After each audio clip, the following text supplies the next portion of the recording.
Rowan burst through the gymnasium doors, sneakers squeaking against the polished floor, ponytail swinging wildly from the sprint across the parking lot. Their purple jersey was already damp with nervous sweat, and the number 7 on the back seemed to shimmer under the bright lights. "Coach Martinez! Am I late?" The words tumbled out between gasps for air, brown eyes scanning the court where teammates were already warming up. Just in time, Coach Martinez smiled, tossing a basketball that landed perfectly in waiting hands. "Big game today against the Riverside Ravens. You ready?" "Ready?" The word bounced around like the basketballs echoing through the gym. Today wasn't just any game. It was the championship match of the Junior League tournament. The winner would take home the golden trophy that had been gleaming in the display case all season, taunting every team that passed by. The Wildcats huddled together, hands stacked in the center. "Remember," Coach Martinez said, her voice steady and calm, "basketball isn't just about winning. It's about playing as a team." The Wildcats shouted in unison, throwing their hands up high. Across the court, the Ravens warmed up in their sleek black uniforms. They moved like a well-oiled machine, each pass crisp, each shot swishing through the net. But something seemed off about their newest player, a kid with curly red hair, who kept dropping passes and stumbling over their own feet. "That's Sam," said quietly Mia, the Wildcats point guard. "Just moved here from Oregon. First game with the Ravens." The referee's whistle pierced the air. Game time. The first quarter flew by in a blur of squeaking shoes and shouting coaches. The Wildcats played their hearts out, but the Ravens matched them point for point. Every time purple jerseys pushed forward, black ones pushed back harder. During a timeout, something strange happened. Sam, the new Raven player, sat alone at the end of their bench while teammates clustered together discussing strategy. Sam's shoulders drooped, and those curly red locks hung down like a curtain, hiding their face. The game resumed with fresh intensity. Rowan dribbled down court, faked left, spun right, and sank a perfect shot from the free throw line. The crowd erupted. Parents jumped to their feet. The scoreboard flipped. Wildcats 18, Ravens 16. But the celebration felt hollow somehow. Every time Sam touched the ball, Ravens players rolled their eyes or shouted in frustration. "Come on, Sam." That's the third turnover. One teammate barked after Sam's pass sailed out of bounds. Sam's face turned as red as that curly hair. The next time a pass came Sam's way, shaking hands, fumbled it completely. The ball bounced sadly across the floor while Sam stood frozen, staring at the ground. At halftime, the Wildcats led 28-24. They should have been celebrating, but the locker room felt strangely quiet. "Did you see how Sam's team treats them?" Mia finally asked, voicing what everyone was thinking. "Not our problem," said Alex, the team's center. "We need to focus on winning." But focusing proved difficult. The third quarter began with the Ravens employing a new strategy. They simply stopped passing to Sam altogether. 5 players moved the ball, while one stood forgotten near the basket, raising a hopeful hand that never received the ball. The Ravens surged ahead without their weakest link involved. Their shots found nothing but net. Their defense turned rock solid. The scoreboard told the painful truth: Wildcats 35, Ravens 40. Coach Martinez called timeout. "We're playing scared out there. Remember what makes us Wildcats." "Heart," the team mumbled, but the word lacked conviction.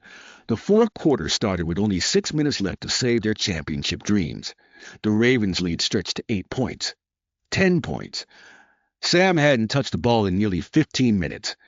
Then it happened. A Raven player drove toward the basket, but Mia's quick hands knocked the ball loose. It rolled directly to Sam, who stood alone under the Wildcats' basket. An easy layup awaited. Sam just had to pick up the ball and shoot. Time seemed to slow. Sam bent down, grabbed the ball, took aim, and missed. The ball clanged off the rim and bounced high. "Are you kidding me?" a Raven player screamed. "That's it. You're done." Sam's eyes filled with tears. Right there, in front of hundreds of people, Sam's shoulders began to shake. The curly red hair trembled as Sam turned to run off the court. But someone stood in the way. Rowan had crossed the court without thinking, purple jersey bright under the gymnasium lights and now stood between Sam and the exit. The angle was all wrong. Sam looked up, tears streaming. I'm ruining everything for my team. You know what? The basketball appeared in steady hands. When had it been retrieved? My first championship game, I scored 3 baskets for the other team. Kept getting confused which way to run. A tiny smile cracked through Sam's tears. Really? Really? Want to know a secret? The best players aren't the ones who never miss. They're the ones who keep shooting even after they do. The referee blew the whistle. Let's go, players. Still got a game here. Something shifted in that moment. When play resumed, the energy felt different. The next time Sam's teammates tried to freeze out their struggling player, Mia deliberately passed the ball directly to Sam. What are you doing? Alex hissed. But Mia just smiled. Playing basketball. Sam caught the pass, barely, and right away passed it back. Not a spectacular play, but not a disaster either. The Ravens scored again, but somehow it didn't sting as much. With 2 minutes left, the Wildcats trailed 48-55. The championship slipped further away with each tick of the clock. But something beautiful was happening on the court. Every Wildcat made sure to include Sam in plays, passing when the red-haired player was open, calling out encouragement after mistakes. Good try, Sam. Shake it off. You've got this. The Ravens players looked confused. Why were their opponents helping their weakest player? With 30 seconds remaining, the score stood at 52-57. The Wildcats had possession. Mia dribbled up court, weaving between defenders. The championship was still mathematically possible. A three-pointer, a steal, another three-pointer. Mia drove toward the basket. The defense collapsed on her. In the corner, Sam stood completely alone, forgotten by the Ravens who assumed no pass would come. Mia had a choice. Take the difficult shot herself, or pass to the player everyone had given up on. The ball left Mia's hands in a perfect arc, landing in Sam's surprised grasp. The gym fell silent. Sam's eyes went wide.